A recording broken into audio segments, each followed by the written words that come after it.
Hi everyone, it's JP and Lydia back with another tip for you. Why don't you tell the kids what we're doing today? Yeah, so we're going to talk about rule of thirds. It's Rule of what?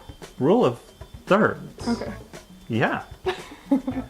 It's a compositional technique. So when you're trying to figure out how to frame a shot or where to put the stuff that's in your shot, like how to compose it, you're focusing on composition. So one of the guidelines that we follow, and remember, all rules are made to be broken in photography, but it's good to know the rules in the first place. And in life. That is true as well. Totally lost my place. Great. Yeah. So often what we notice with beginner photographers is that they like to put their subjects right in the center of the frame.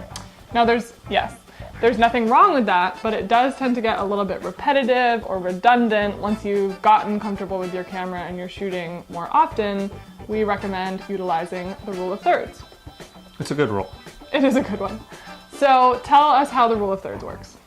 All right, so if you split your scene in thirds horizontally and you split your scene in thirds vertically, you are left with 4 cross points, I will call them, where the lines intersect.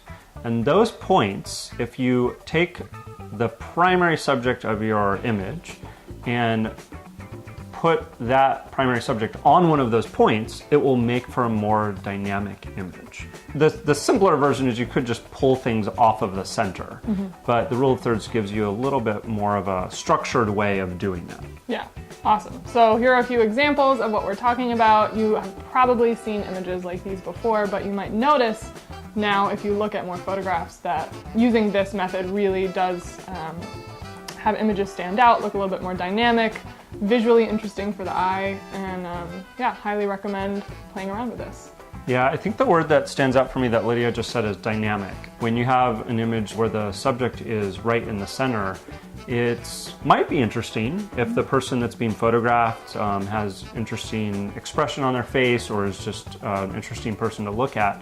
But as far as the composition goes, if the subject is right in the center, there's nothing dynamic about the composition itself. So bringing it off center gives the eye a little bit more to play with.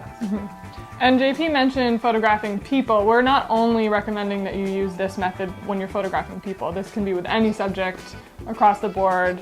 Whatever you like to photograph, feel free to try this with your own shots. Yeah.